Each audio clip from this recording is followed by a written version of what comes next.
All right. Dude, he brought me a chair because I am going to ask his wife here shortly. We've got a big week coming, super pumped. Engage Revival. Near the end of the day, it's like, well, that's a little old school. And so you and I have spent years and years, like verbiage is a big deal to us. Correct. And we've done nights of worship and we've done. Mm-hmm. But I can't get past the word revival. I mean, because that's what it is. Yeah, like, there's not a better word. I feel like you focused very early on to the word revival, and then you were just like fixated. The old school word. And we've got a series coming up. Not the next one, but the one after. Change, but style should change. And we call it different things, but ultimately it's the same thing you did. Like small groups on Sunday morning is really what Sunday school looked like when I grew up, except it's in a circle and it's more conversational, but it's really the same thing. It's doing life with other people. Yeah, I definitely think old school is going to be kind of a cool moment because it's kind of getting... So I got a question for you. Yeah. You didn't overly grow up in church. I did not. Correct. You've been in the ministry world quite a while now. So not growing up in the church, what are some Christianese words to our audience? One of the greatest challenges a pastor gave me at a conference is he said, if you want to know how well your church is doing, bring some secret shoppers in there. He said, but don't bring Christian secret shoppers. He said, bring people who aren't in church. Yeah. And so I've always thought that was amusing. What are so setting the stage for that? You not growing up in church. What are some church words? I call them Christianese words that just make over my head, but just the process of moving closer to Christ. But we like to use a really big word for that. You know, bathing in the blood or in the blood of Christ or any of that. Like that's kind of it's an odd statement to hear as like a non-Christian. Right. You know, and then really churchy, fun ones that always kind of make me laugh. My BC life. So that's kind of the, I call it Valley Girl Christianity. Yeah. You know, it's that Insta world. It's the, my BC. My BC days. My BC days. I was like, well, that's but it's an odd statement to hear. You're like, okay, like, sure. Most annoying Christian cliche. Most annoying Christian cliche. I guess now I would say it's I'm praying for you if they're not actually going to pray for you. Oh. Like and this I guess is a personal pet peeve, but if you're going to pray, if you're going to put out there and say, hey, I'm going to pray for you. Praying even worse. Well, I feel like degrees of lying. If you lie about praying, maybe that ranks up there. Is there a degree of lying? I feel like, there's an argument to be made either way. I think mine is blessed and highly favored. Oh yeah, that's a good one. And I think the reason that is because what I usually find is people who say that are hiding is one thing. It's like I'll say praying if I'm praying. Right. But usually that blessed top with it, which usually tells me there's something there. So, and so I've heard it. Oh gosh, yeah. And I'll be honest, the reason I find that absolutely, it's the funniest one, and let's talk about John Chris. He's back though. He's back, and I still think John Chris is funny. I mean, he had a failure, like as if we don't, but he's back, but he's funny. And the thing I find funny about Christian comedy is the thing John Chris says is funny because it's true. Like walking through the mall using Christian verbiage, like that to me is funny because I'm like, yes. The thing about the things Christians say. Yeah. And one of them was, bless the hands that prepared it. And he was like, why just the hands?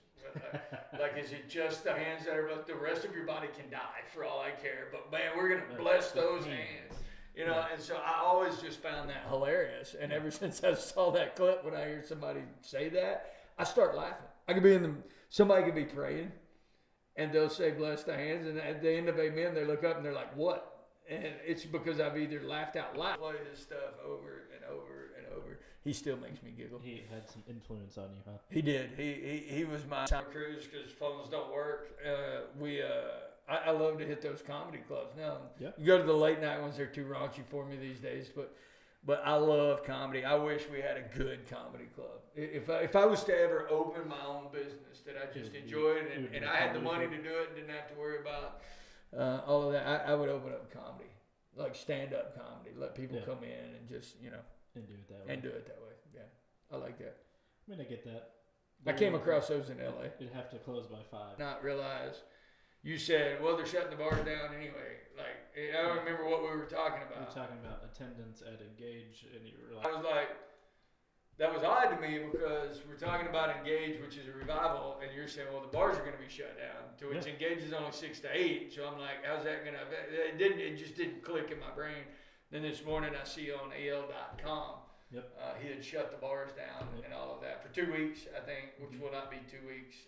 I don't see numbers going down. You bring in 50,000 people, numbers are not going to go down. And I'll say this, and this is going to tick off and everybody's screaming. And I made this statement to your wife. She sent me the picture, and I said, well, age.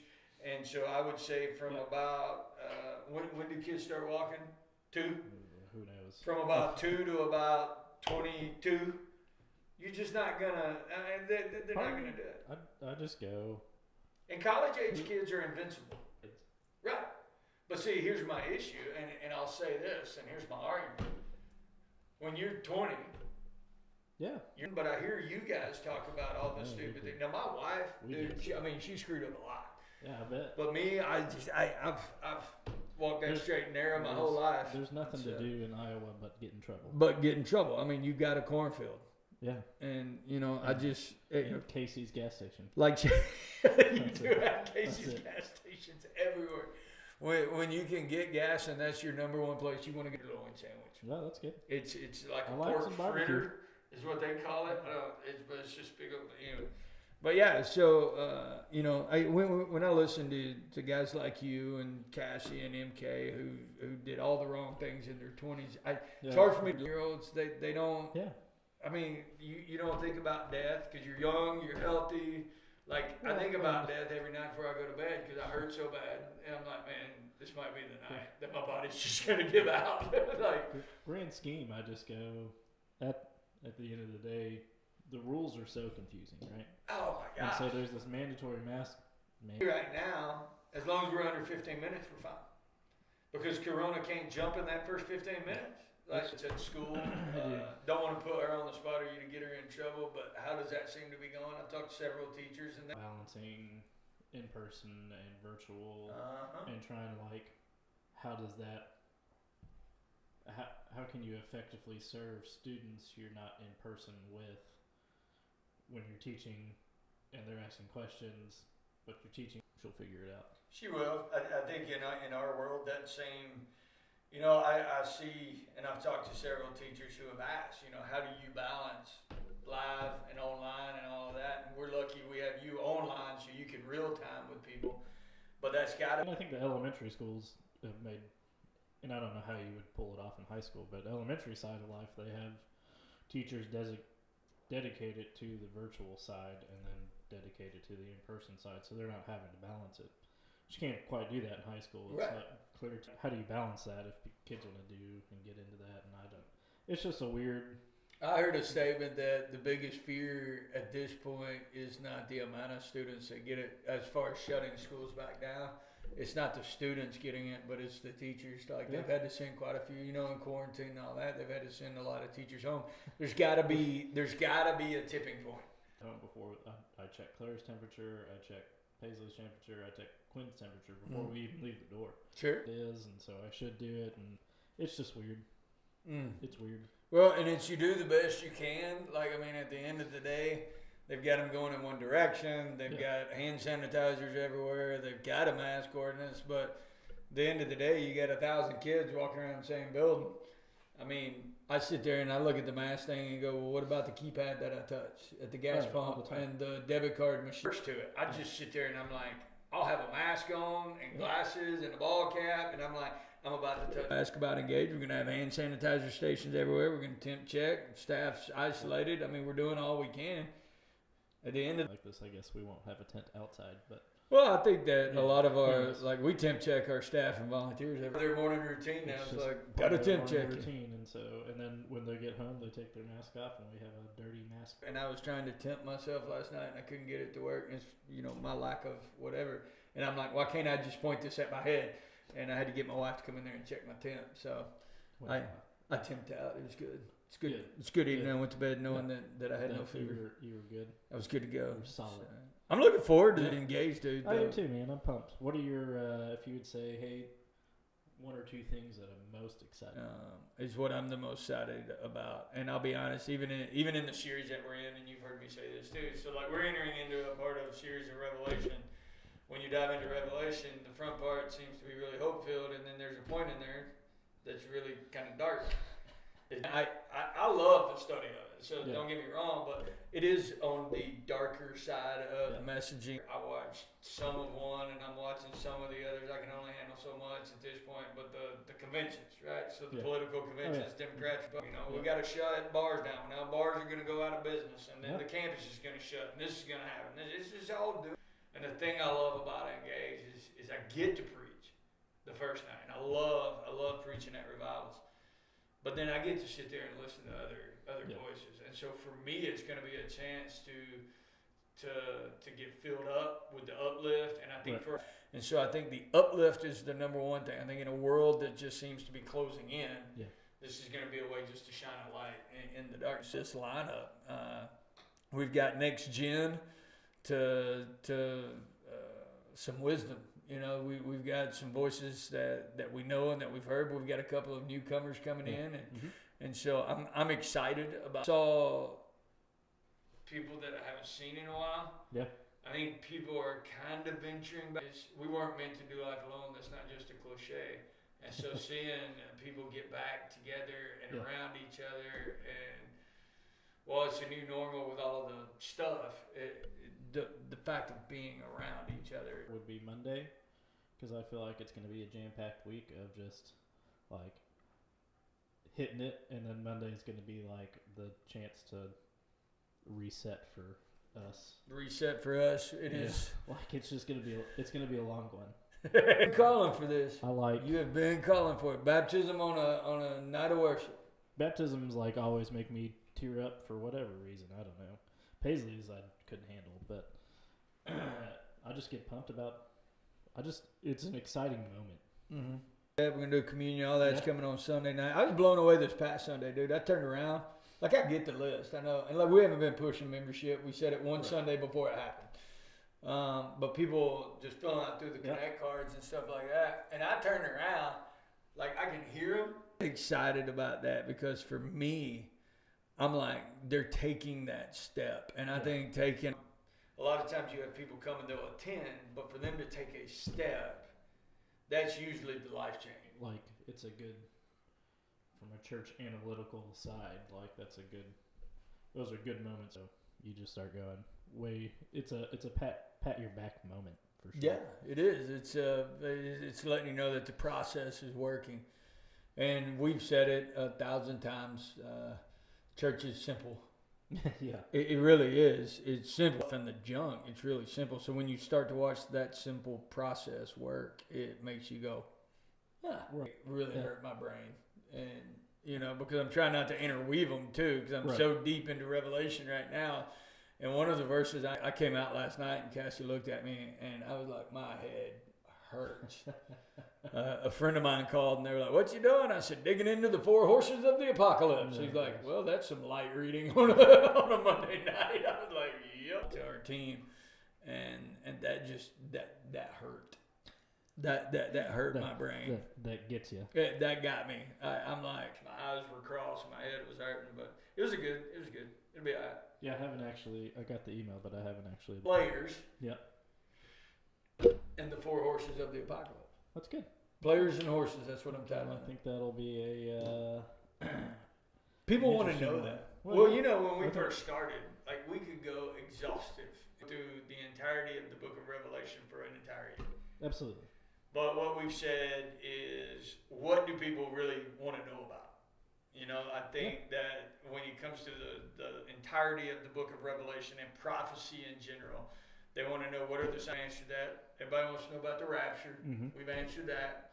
Last week, everybody wants to know about the Antichrist. We answered that. And the four horses of the apocalypse, most people have heard about, even if you're not in church. Yep. And they're like, that's interesting. Like, even my daughter, she was like, I had a lot of questions, but y'all answered a lot of them. And I'm like, good. Well, that's kind of the goal.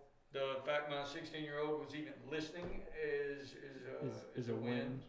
So yeah. we're gonna hit four horses of the apocalypse this week, and you know, we're gonna hit Armageddon and the judgments and out some questions for kind of the downtimes sure. in between. And so this one came from your bud, Furtick. Oh. What is one thing you've learned about God through this pandemic? And I'd like to hear people from Facebook say the same thing. What's one thing you've learned about God from this pandemic? That he don't need me. Sure. Short, sweet, to the point. It humbled me in a lot of ways through the pandemic, and it's because of this. I am in that church planning world. I am the church growth world, church growth strategy, doing consulting for other churches, stuff like that. I feel like that's why the church was left on the planet, is to grow churches. So when we can help other churches, or we see the process that we call grow, everything that I know to do to grow a church, we're not doing. Yeah. Like, I mean, you can't. Like, I'm out usually, in my brain, I'm out 3 years in some areas. Like but we schedule out, 3 months and 6 months and stuff like that. So, and it's all based upon reaching, like, what do you do with no congregation? Yeah. How do you grow a church with no congregation? Right. Yeah. Show me that manual. Show me where that's at in the Bible. Show me I found where that was at in the Bible. And it is, be still and know that I'm God. And I think a lot of, I don't sit around anymore and think, well, in 2021, like next fall, this is what we ought to do. I go, hey, if Engage didn't shut down this week, woohoo! Like, I mean, seriously, up until this week, it was still in Pennsylvania. I'm like, outside of him, the rest of us are local. It's not it would be a massive, exponentially over the past 3 months with church shutdown, with outdoor parking lot worship, with all of the strategies that we know, we've still grown. And that's God saying, I probably don't really need your strategies. They're not saith the Lord. And I think that he doesn't. We've grown. Like I went into SOT Wednesday, and Bronson gave his testimony, and so I went in there to kind of high-five some dudes and hear his testimony. And dude, there were 73 guys in there. And I'm like, that's back to peak type numbers. You saw Sunday pulling in chairs. First service, second service was up as well. People joining, people getting baptized, 21 over the past. I mean, I can go down the stats. We got 15, 16 groups. They're all doing well. And you know what we haven't done? We haven't had a group lunch. We haven't had a serve team lunch. We were beginning of the year calendar. We just kind of were like, nah. We looked at it being everything penciled in. I just get that. Is you and MK and some, because y'all are very planned out, systems oriented. Well, anytime we have our calendar planning, we always go, here's our big rocks, and then here's what we can set up. And looking at our calendar last year, I was like, I feel like it was planned well, and things were we were going to be able to roll into these things that would help us gain momentum and go. And then all of a sudden it's like March hits, and you and I are like, well, let's do it. It started March 6th, 7th, something like that, was when it all kind of came crashing. By Easter. Yeah. Surely everything will be calmed down, the curve will be flattened, and we'll be back for Easter. Yeah. And I just go, now looking back, I'm like, I don't know if that was naive. Flatten the curve 2 weeks. And that's why, it's even, so we've talked, and I made this statement at the beginning of the year. I said, it's an election year. Yeah. And so it's just going to be chaotic. Never in my wildest dreams has it ever been this chaotic, but election years. I'm watching like, I don't know that they're not gonna shut it all down again. I don't think that they will shut. Well, right as I say, they're not gonna shut it all down. Now we're shutting bars down. We're gonna shut restaurants down next. I mean, does the campus shut down next? Do schools shut down next? So there's always just kind of hanging out there of it could shut down, and you know the students are like, oh, I want to go to the bars. The very thing you want to do, you're actually keeping yourself from doing by not, you know. And so there's this dichotomy all over the place. But in church strategy, I sit there and I'm like, I mean, I don't know what October looks like. Oh no, gosh. Like we're usually out to like. So we're like, Christmas is coming when you start planning for that. Here's like designated. Hey, if you're gonna take your vacation, please do now. Like here and here, and I just go. Now it's just like I have no idea. Well, and that's kind of my deal. Is I usually have a speaker that would drive here, you know, on a moment's notice, but you know I'm sitting here like I don't want to ask anybody because I don't know that we like for the events and stuff, even for Christmas, because depending on the way the election goes. They may always have a Christmas Eve service. We always have a big kids service. We always have, you know, and I'm like, can any of that even? And I don't, just junk to me, but you know, it is what it is. I get it. I can understand why they're doing it, and I get it, but man, is it a frustration. Oh yeah. But it's, you know, maybe that's all just me. I don't know. I could be wrong, but. Excited nonetheless. We got engaged, and kind of like you, it's always nice to bring in outside speakers and just hear like a new. Walk in and say the exact same thing, and you're like, brilliant! And you know, Dad's over there going, I've been telling you that for 15 years. But at the end of the day, I'm really looking forward to Pastor Bobby over at Revolution Church. He's one I'm really looking forward to. Stephen's going to be on the big stage. He's taught at a night of worship, but this is a little bit bigger stage as far as like preach. Yep. And so I'm excited to hear he's kind of told me what he's going to talk about. I love that. Tim, Dennis, those guys. I didn't get to make. Oh yeah, you were half dead. I was not. Don't know what you had. Speaking of engaged, let's get a voice. I'm curious what if she'll actually answer. If she'll answer. Dun, dun, dun. Oh, Jackie, thanks. I do like. I am calling you down the hall because we were in the studio. So why don't you come on down the hall to the studio? I know you're down the hall, but why don't you come down here? Matt's got some questions for you. Oh, I do. Oh, there she is. Ladies and gentlemen. Do you see that look as she walks in the door? Yeah, we'll have to adjust some mics here. Nah, she's loud. For those of you that don't know. That is all kinds of wrong. What's wrong? Mary Catherine Matthews. It's one. K-A-T-H-R-Y-N. I don't know how many years at this point. Hey, my wife's watching.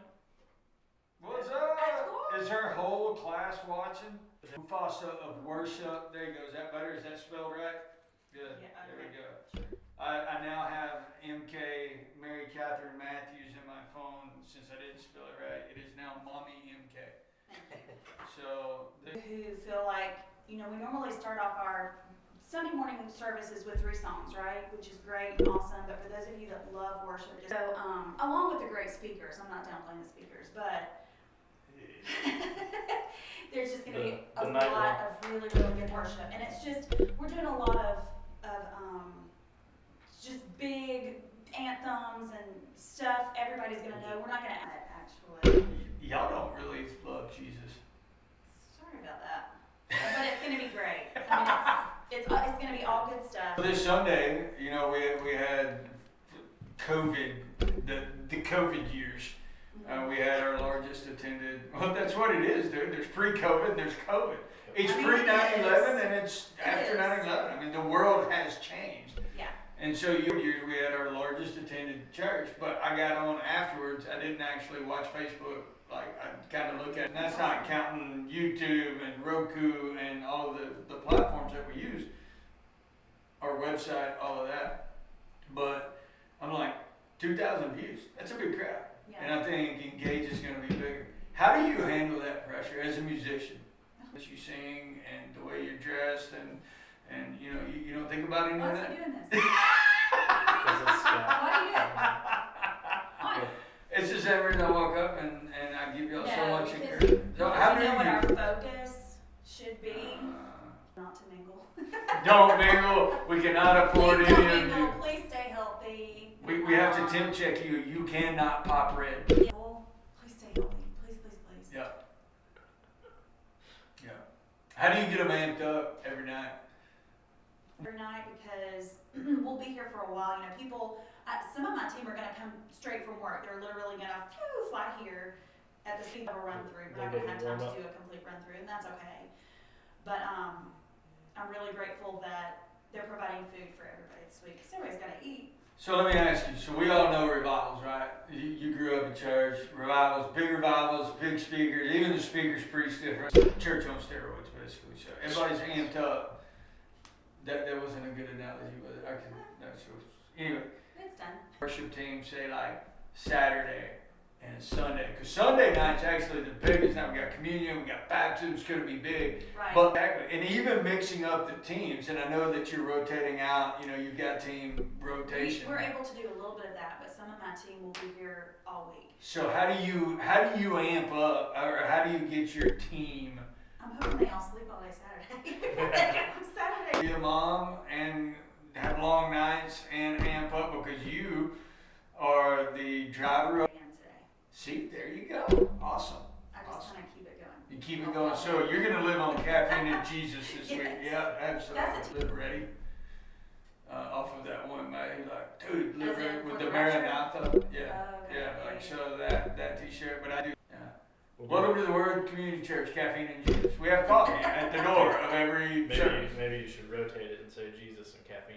The churches, and I'm not knocking. I am a little bit, but like they're like no drinks in the amped up for worship, but you don't allow them We caffeine. also want them awake. I want them awake. I want them lively. I want them. Yeah, I always appreciated it when they said, "Hey, please don't spill it." But when you look at our carpet, I kind of go, eh. Yeah, I would like if we can just, hey, instead of you sitting here, Pretty sure there was a dead body in there. So I've tried to steam clean, and then at VBS we didn't expect all of the awesome sauce to go as far as it did. really, because I is that did. really you didn't expect that? I had a tart and we had a little baby pool, and I was like, it won't go. And then I think y'all's first one. ketchup is an impressive flyer. Dumped the and I was back in the back watching with a couple of our elders. I think it was nacho cheese. Oh yeah. Like there was a day I was a youth pastor, and I mean we dunked kids' heads in tomato sauce, and the girl with long hair, because we were bobbing for apples and tomato sauce, and so she came up, and when she flipped up, her hair flipped. Well, her hair had tomato sauce, and it looked like the Texas Chainsaw Massacre on the ceiling. And so I didn't have time to clean it that night. So the pastor walks in the next day, He's like, and he's like, "Yeah, it's that look like." stinks too. Yeah. And actually, tomato sauce does not come off of White House. Now you know. You just flip the tiles. You flip towels. Done. So we had to replace a few towels, but so there were those days when I used to do that. But now, as the pastor, right? But I saw nacho cheese start to pour out of that, and my brain went, "Oh my, oh my!" And I think it was Jay. He goes, "Well, they got a tart," and I'm like, like splatter is all I could think of. But y'all did actually. Ish. We give Stacy something to do. Yeah. She came in the other day and was just like, Back to Engage, I want to know, you got 5 nights of worship coming. Give me your top 3 songs that you. The past couple times we've done the blessing, I think it's just one of the favorites going right. Carrie Job, there you go. So it's a Carrie Job song. If you have never heard it, jump online and take a listen to and it. she also tells you the story behind it if you go online.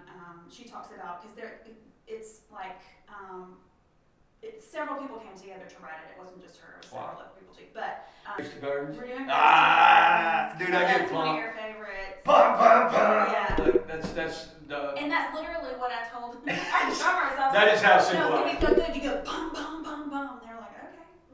I'm like, I told Jason, like one of our first times, and he makes fun of every new musician that comes in, because I try to walk up to every new one, and I'm like, hey, my favorite statements, because a lot of musicians play kind of the, is this a trap question, Right. you know, but they're like, yeah, and I'm like, so most of them play in a band of some sort, and I'm like, look at me, and they're like, are you serious? And I'm like, I'm absolutely. So I told Jason, one of our drummers, I said, I want you to try to break the heads on you. Our most aggressive drummer, and I love when he does Graves to Gardens, that whole like, out of the whole song, I'm sure, that's a Friday Night Lights before you rush out onto the field, kind of like, ah! Yeah. It gets me every time. So I'm glad you're playing that. Are you playing? So you like the blessing, carries you.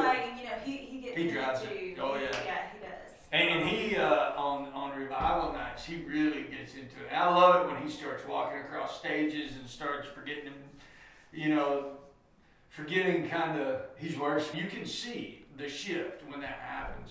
That I get jacked up with that. Yeah. So the blessing, Carrie Joe, song number 1 you're excited about. Yeah. I told you give me 3. Okay, so we talked a little bit about your message Wednesday night, right? Mhm. And so I put a new one, crushed, when things are going south in a valley. Y'all were talking about terminal in you, and so we're gonna sing that one on Wednesday night too. Love that, and that is gonna tie in so well. So broken, and they feel crushed, and they feel the world is closing in around them, and they're scared. And so looking at a new normal is new wine, and I'm excited about that song too, especially where it's placed, because it really, like that to me, if everything points to one message when you walk, I don't know about, because I don't. I mean, I know what they're talking about, but like it's hard to coordinate guest speakers and music. And music, Yeah. Okay, so another one of my favorites we're doing is one we've started pretty recently. It's called See the Light. See the light. It's Who sings it? upbeat. It's Hillsong. Hillsong. Hillsong sings it, but it's upbeat. It makes you want to dance. Can I dance? And absolutely. Awesome. In fact, it's encouraged. It says, "It's no longer I who live; it's Jesus. He lives in me. Yep. For I used to be dead to my sin, but I woke up to see the light, and the light is Jesus." So Yes, you can. You should do all of them on the night that I preach. we're So gonna do all 28 for you. All gonna be on and so we've got a big night, beginning Wednesday, going through Sunday, big worship, big prayers. It's fun to walk in and guest speak, because you can, you got that message that you can singularly work on, and you can walk in and you can raise your roof on it, and you can say whatever you want, because that's not your, Yeah. I love it. I've heard the messages of 1, 2, 3 of the 5, and I'm super pumped. I think there's gonna be a lot of truth. Wouldn't it be 4 of the 5? Because you've heard your own message. Good math for Matt. Sorry. Correct. I was like, you didn't count yourself in. I did in the 5, so Yeah. which I wouldn't be surprised if you didn't listen to your message after you. And especially in Revelation, I always sound like I'm talking too fast and I'm barking too much. I said it's super relevant. Yeah, it's super relevant. Yeah, what's been your favorite topic? In the book of Revelation, what would you say? Monday morning, Mm-hmm. or was it 2 weeks ago? It was I this think past they gave us Sunday. some 2 weeks ago too. But Right. anyway, when you start rattling off, it makes you go, So many people got geeked out on the Israel prophecies. And I think that's part of what it is because you sit there and you go, this is already happening. And it was like, you got earthquakes here, you got lightning strikes here, you got famine here, you got plagues here. And I'm like, it is not just relevant, it is every day. It's like daily unfolding. The UAE-Israel treaty. Daily. Which, by the way, I don't know if Joby Collins is watching, probably not, but he'll see this. I did text him last night and said, hey, dude, if you need a place to go, we got you. I texted. Travis don't get rattled about anything. So we got a big week, Engage week coming up. We got NK here. She's going to be bumping music. Matt's going to be live online, working our online platform. He'll have the biggest audience of everybody. And we got Monday morning. right, Are you going to have a voice? probably not. Probably not. I'm a little bit worried about that. I'm thinking there will not be very many of us, for sure. No, but it will be, your voice is going to, because even though you're doing Thursday, Friday, and Saturday night available, and I am here for you. I'm like the guy warming up in the bullpen right now. So if you have to come out of the game, I'm here. I'm warm. I'm ready. I've been working on my vocals. Yeah, I've been working every night. I've been singing to some CDs. I'm ready. I'm ready. Surprised you. I'm ready for a solo. Like if I am here for you, and if you allow me to sing battle dance, interpretive dance, Let's do it. let's do it. We're ready. Tomorrow night, 6 o'clock. Correct. 6 o'clock. It is 6 to 8-ish. But I said 8 just in case. Some of these pastors can get long-winded. Yeah. And every now and then NKB does. Because even There may be. You read along first, and I saw her go like 2 in, and she's like, "All right, it's time to go." That is a good one. It is a great And I'm one. pretty sure we're doing some of that one night, but. But it's not Wednesday night. God, thank you. In a world of chaos and storms, that God, we can still find reasons to worship because you're still in for our churches, our law enforcement, our leaders in all capacity. And God, I pray for this week as lives are we're giving it all to you, and it's in your son's